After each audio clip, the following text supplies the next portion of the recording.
Jamie O'Rourke and the Big Potato, an Irish folktale. Written by Tommy DePaula. Jamie O'Rourke was the laziest man in all of Ireland. He would do anything to avoid working, especially if it had to do with growing potatoes.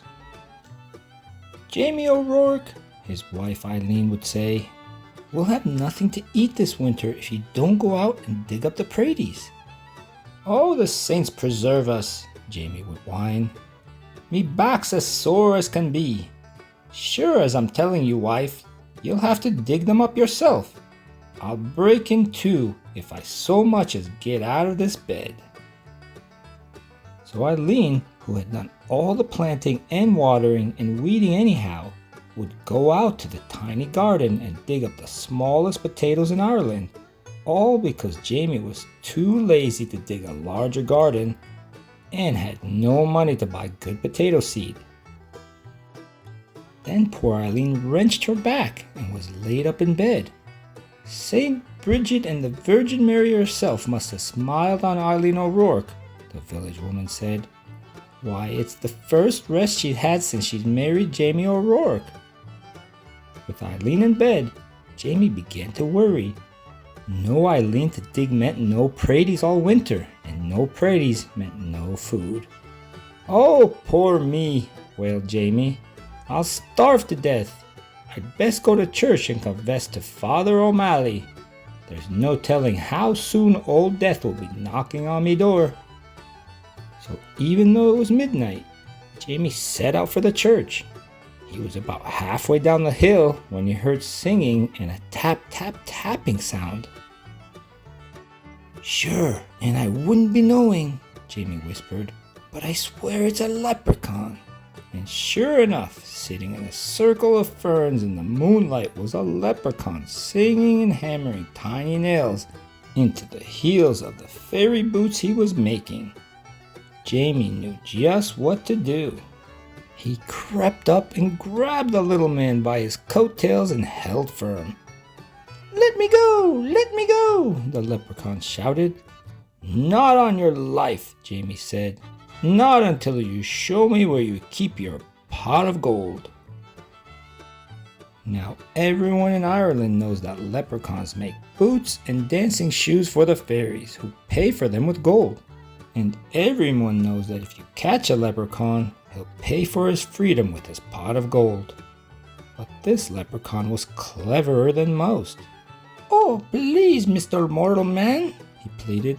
"I'm just starting out making fairy shoes, and I only have 1 or 2 pieces of gold in my pot. Won't you take a wish instead?" "Why, what would I wish for?" Jamie asked. "Me who's about to die of starvation because my wife is sick in bed and can't dig the praties for winter, and they're such puny praties anyhow." "Well," the leprechaun said, reaching into his pocket, "you could wish for the biggest pratie in the world. It would last all winter and you wouldn't have to do anything more than plant the seed, water it, and wait." That sounded wonderful to Jamie. "Done!" he shouted, and as the leprechaun dropped the seed into Jamie's hand, Jamie let go of his coattails and off that leprechaun scampered. When Eileen heard what he had done, she was furious. "Jamie O'Rourke, you're not only the laziest man in Ireland, but a fool as well. Giving up a pot of gold for a pratie seed?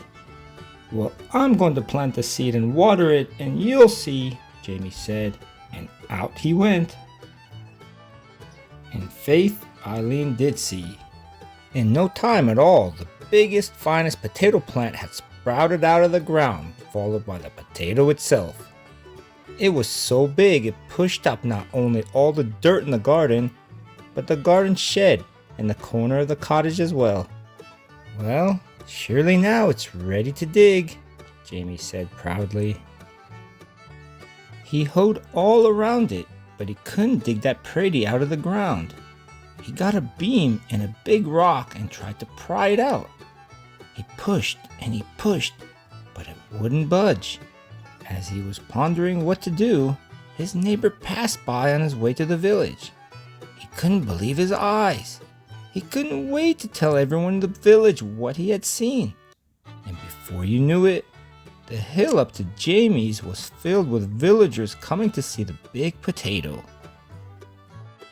"Where did it come from?" they asked. Jamie told them about the lucky night he had caught the leprechaun and how smart he had been. "Why, anyone could have gotten a pot of gold," he bragged, "but the biggest pretty in the world? Well, that took some doing." "However did you outsmart a leprechaun?" they all asked at once.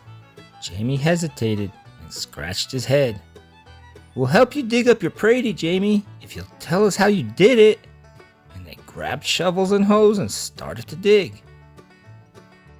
They dug and they dug, and they pushed and they shoved until the potato flew up out of its hole.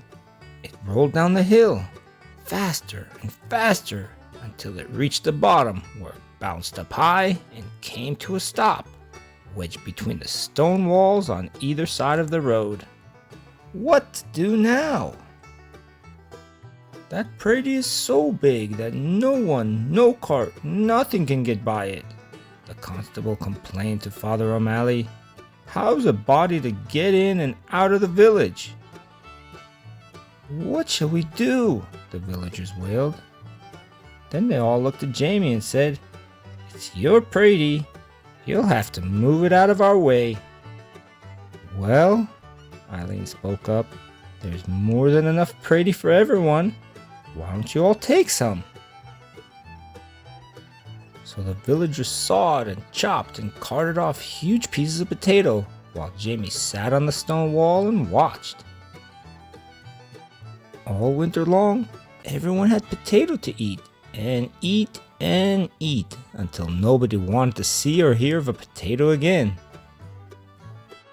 In the spring, Jamie said, "I saved a potato eye for a seed, and it's just about time to plant it." "Oh no!" the villagers all cried.